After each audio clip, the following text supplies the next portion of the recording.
Hello everyone, I'm Tina. Welcome back to my channel. In my previous demo video, some people commented saying my replies in part 1 were too long and that their teachers said you could only speak for like 3 to 5 sentences. Well, in my defense, first, there's no such a thing as one fixed approach to taking IELTS. Whoever told you that probably hasn't taken the IELTS before or may not have a very good understanding. While it's true in part 1, your replies don't have to be very detailed and excessively embellished. You don't have to limit yourself to only 3 to 5 sentences either. If you happen to have a bit more things to say about a certain question, I don't see why you can't take the chance to share a bit more. And second, everyone speaks at a different pace. If you're a fast speaker, you can probably squeeze in a few more sentences than others within a given time.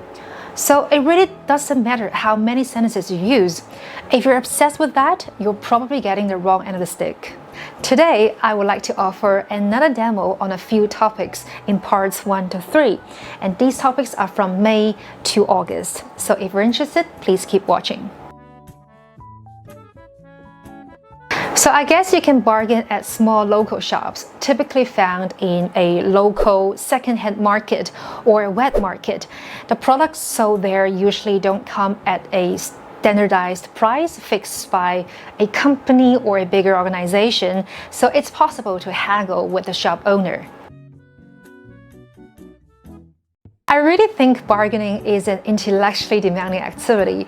People who are good at bargaining are not only very perceptive, like they can see what the bottom line of the shop owner is, but they're also very good at persuasion.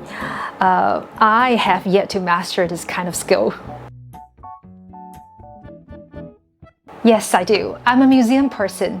In fact, I make sure I go to all the famous museums whenever I travel. I think going to the museum is an edifying experience.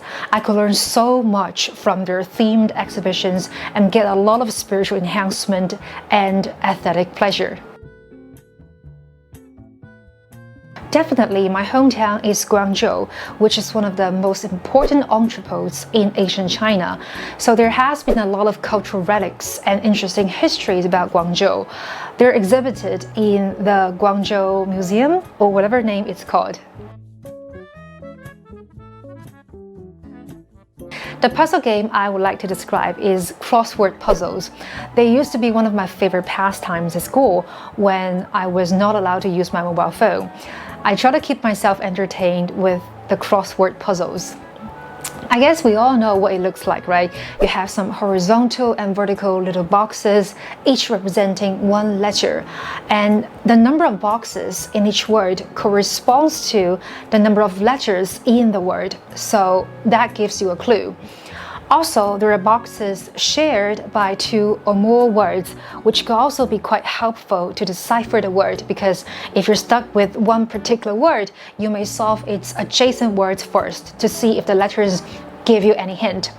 And the words are numbered, and at the bottom you have numbered definitions and synonyms of the words you have to fill in. So you could base your guesses on the definitions given and the formatting clues I just mentioned.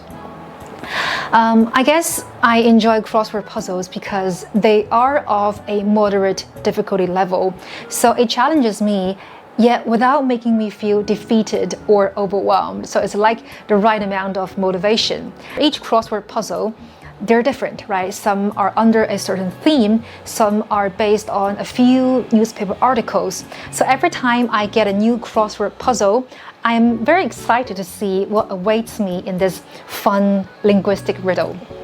And of course, the time it takes to solve the puzzles varies. Sometimes I could be stuck at one word for like a few hours.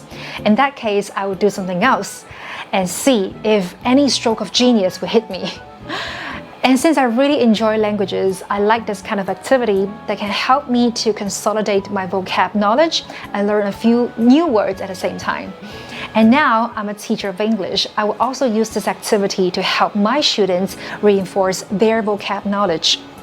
And judging by the response, I think they like it quite well, at least more than just fill in the blanks. Well, first of all, I'm not a parent, but if I have to speculate, I guess parents think puzzles are more intellectually stimulating than other types of games. Puzzles like crossword builds language knowledge, right? Jigsaw puzzles can train kids to be more observant and patient. And Sudoku can help them develop a sensitivity to numbers. So compared with games like Candy Crush, I guess puzzles do seem more educational in that sense. Well, actually, I think all kinds of puzzles can be conducive to intellectual development. Like I said, there are different kinds of puzzles, each focusing on one or more skills. So for crossword puzzles, they target people's language knowledge. And for Sudoku, which is a number game, it develops people's math skills and logical thinking skills because you have to make sure that all the numbers in each line, in each row, and also each subgrid do not overlap. I think that's actually quite challenging. 以上就是我的分享啦。那相关的文案呢，会放在我的公众号丸子 Tina 的英语频道，大家可以去免费索取。如果大家喜欢这个视频，或者想要更加多这样子的视频的话呢，不要忘记在评论区给我留言，而且一键3连哦。谢谢大家的支持，我们下次再见，拜拜。